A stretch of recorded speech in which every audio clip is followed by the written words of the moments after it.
Dynamic Success the Junior College. Enter to win. Masters in MPC and BPC. अस्सलाम वालेकुम नाज़रीन, आइए नज़र डालते हैं देश और दुनिया के खबरनामे पर। सच न्यूज के खबरनामे में आप सबका इस्तकबाल है। आज की सबसे बड़ी खबर आ रही है यूपी से, जहां पर आजम खान का हाल जानने मेंदता जाएंगे अखिलेश। लखनऊ एयरपोर्ट से वो सीधा अस्पताल पहुंचेंगे। यूपी के पूर्व मुख्यमंत्री फॉर्मर सीएम सपा प्रमुख अखिलेश यादव, लोकसभा सांसद व पार्टी नेता आजम खान के हेल्थ का हाल लेने के लिए लखनऊ के मेंदता अस्पताल जाएंगे। आजम खान को एक दिन पहले ही सीतापुर जेल से मेंदता अस्पताल शिफ्ट किया गया है। सांस लेने में दिक्कत और कमजोरी की शिकायत के बाद आजम खान को अस्पताल में भर्ती कराया गया था। आपको बता दें कि पिछले 1.5 साल से ज्यादा समय से आजम खान सीतापुर जेल में बंद है और 9 मई को कोरोना पॉजिटिव होने के बाद उन्हें इलाज के लिए लखनऊ के मेंदता अस्पताल में एडमिट कर दिया गया था।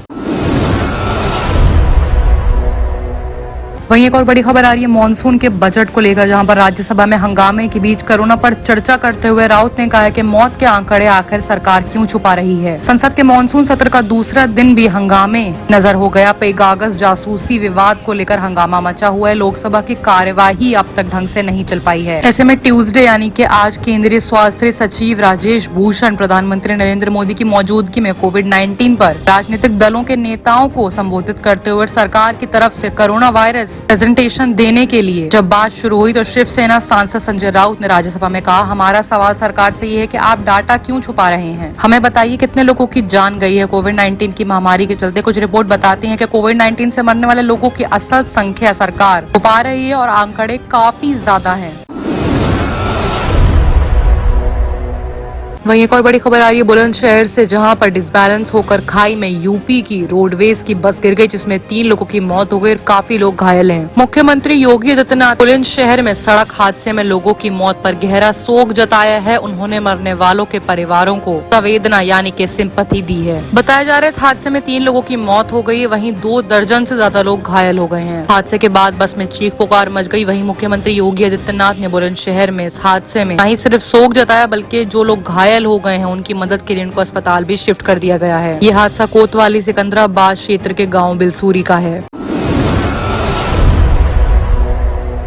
वहीं एक और बड़ी खबर आ रही है राज्यसभा में नेता विपक्ष मल्लिकार्जुन खड़गे ने सीधे पीएम नरेंद्र मोदी को निशाना साधा। उन्होंने कहा है कि नरेंद्र मोदी कभी भी खुद जिम्मेदारी नहीं लेते हैं बल्कि बलि का बकरा ढूंढते हैं। मल्लिकार्जुन खड़गे ने कहा, पीएम नरेंद्र मोदी ने अपील की थी कि लोग थाली बजाएं, मोमबत्तियां जलाएं। लोगों ने उनकी बात पर भरोसा किया और वही किया, लेकिन उन्होंने अपने वादे को पूरा नहीं किया बल्कि निराश कर दिया। लेकिन अब उन्होंने अपनी जिम्मेदारी को लेने के बजाय हेल्थ मिनिस्टर को ही बलि का बकरा बना दिया है। मल्लिकार्जुन खड़गे ने कहा है कि मैं देश के कोरोना योद्धाओं को सलाम करता हूं। डॉक्टरों और पैरामेडिकल स्टाफ ने अपनी जिंदगी को खतरे में डालकर लोगों के लिए काम किया है। खड़गे ने कहा है, मैं उन लोगों को सलाम करता हूं जिन्होंने दिल्ली में ऑक्सीजन लंगर चलाया या फिर प्लाज्मा डोनेट किया और पीड़ितों की मदद के लिए आगे आए। बीते साल लॉकडाउन के फैसले को लेकर भी खड़गे ने सरकार को कटघरे में खड़ा कर दिया। कांग्रेस के नेता ने कहा कि नोटबंदी की तरह सरकार ने रातों रात ही लॉकडाउन का ऐलान कर दिया था। उन्होंने ये भी कहा कि सरकार ने लोगों से कहा था कि वो मास्क पहने और सोशल डिस्टेंसिंग के नियमों का पालन करें, लेकिन खुद क्या कर रहे थे। चुनाव के दौरान अलग अलग राज्यों में भारी भीड़ में रैलियां निकाली गई। आपने खुद ही अपने नियमों को तोड़ा था। यदि कोरोना के नियम अगर तोड़े गए हैं तो उसके लिए सरकार ही जिम्मेदार है। वहीं दूसरी तरफ बड़ा बयान राहुल गांधी का भी आ रहा है। राहुल गांधी ने भी सरकार को ट्रोल करते हुए कहा है कि सरकार है या हिंदी फिल्मों का लालची साहूकार। दरअसल राहुल गांधी ने ये तंज पेट्रोल की महंगाई पर कसा है। राहुल गांधी ने ट्यूसडे सुबह ट्वीट करके कहा है कि ये सरकार पुरानी हिंदी फिल्मों की लालची साहूकार की तरह काम कर रही है। राहुल ने कहा है कि एक तरफ सरकार जनता को लोन लेने के लिए उकसा रही है तो वहीं दूसरी तरफ उनसे टैक्स भी वसूल करके मोटी कमाई करने में जुटी है। सरकार नहीं बल्कि साहूकार वाला रवैया है। राहुल गांधी ने ट्वीट किया है कि एक तरफ जनता को लोन के लिए उकसाया जा रहा है, दूसरी तरफ अंधाधुन कमाया जा रहा है। सरकार है या पुरानी हिंदी फिल्मों की लालची साहूकार। इतना ही नहीं, राहुल गांधी ने केंद्र पर हमला लोकसभा में दी गई उस जानकारी के बाद बोला है जिसमें कहा गया था कि पेट्रोल और डीजल पर सरकार की ओर से टैक्स कलेक्शन में 88% का इजाफा हुआ है। बीते साल में केंद्र सरकार को टैक्स कलेक्शन में 3.35 लाख करोड़ रुपए की कमाई हुई है। वसूली अप्रैल 2020 से लेकर मार्च 2021 के दौरान हुई है, जबकि बीते साल ये आंकड़ा 1.78 लाख करोड़ रुपए ही था। अगर 2019 से 20 से तुलना करी जाए तो यह आंकड़ा करीब 2 गुना हो चुका है।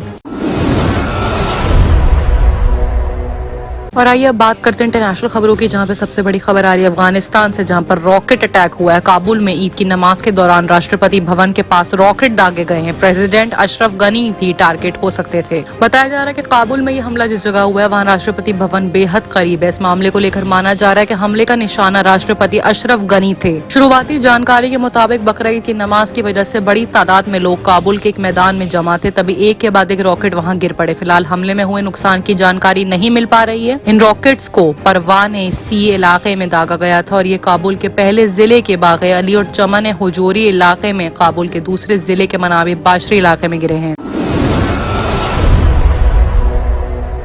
एक और बड़ी और अहम खबर सीरिया से आ रही है, जहां पर औरतों ने अब मोर्चा संभाल लिया है। जिनको पहले कभी पढ़ने का मौका नहीं मिलता था, आज वो सीरिया की सुरक्षा के लिए हथियार उठा चुकी हैं। सेना में तकरीबन 1000 से ज्यादा औरतें शामिल हैं। जिनाब की तरह कई औरतों को तुर्की की घुसपैठ पर गुस्सा था, वो भी सेना में शामिल हो गई हैं। जैसे अमेरिका ने साथ छोड़ा तो तुर्की ने फौरन हमला कर दिया। पिछले 2 सालों में सेना में तकरीबन 1000 औरतें शामिल हुई हैं। वहीं एक बात करते हुए ऐसी खवातीन से जो कि अब सेना में शामिल हो गई है, उसने बताया कि हमें हमारी जमीन से निकाल दिया गया, हमें अपनी धरती की रक्षा करनी चाहिए और अब हम सेना में शामिल होकर सीरिया को बचाने के लिए जमीन और आसमान एक कर देंगे। वहीं एक और बड़ी खबर आ रही है पाकिस्तान से, जहां पर इमरान खान की भी जासूसी हुई है। पाकिस्तान ने मोदी सरकार पर जासूसी का इल्जाम लगाया है, क्योंकि इमरान खान भी नंबर पेगासस की लिस्ट में ऐड थे। दरअसल पेगासस एक ऐसी ऐप है जो कि जासूसी के लिए इजराइल ने भेजी है, और न ही सिर्फ जासूसी इससे बड़े बड़े लोगों की हो रही है, बल्कि पत्रकारों, जर्नलिस्ट, चीफ एग्जीक्यूटिव सभी के मामले सामने आ रहे हैं। ऐसे में जिन नंबरों की जासूसी करवाई गई है उसमें एक नंबर ऐसा भी जिसे पाकिस्तान के प्रधानमंत्री इमरान खान के लिए एक बार इस्तेमाल किया गया है। देशों में भारत, यूएई, मोरक्को, अजरबैजान जैसे कई शहर में को टारगेट किया जा रहा है। ऐसे में पाकिस्तानी मीडिया की अगर बात करें तो आईटी मंत्री फवाद चौधरी ने पाक पीएम की जासूसी का मुद्दा नेशनल मंचों पर उठाने की धमकी दी है। चौधरी ने जासूसी का इल्जाम भारत पर लगाया। उन्होंने कहा है कि इस मामले पर जानकारी सामने आती है, इस मुद्दे को उठाया जाएगा। बाकी की तमाम खबरों के लिए देखते रहिए सच news.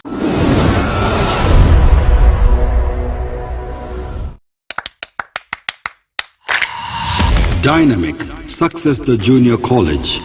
Enter to win. Masters in MPC and BPC. Integrated coaching for NEET, IIT, JEE. Separate block for girls. Better coaching, better planning, better environment with better results. Opposite Madanapet Mandi, Saeedabad, Hyderabad. Phone 04029701124. An Institute of Success Schools.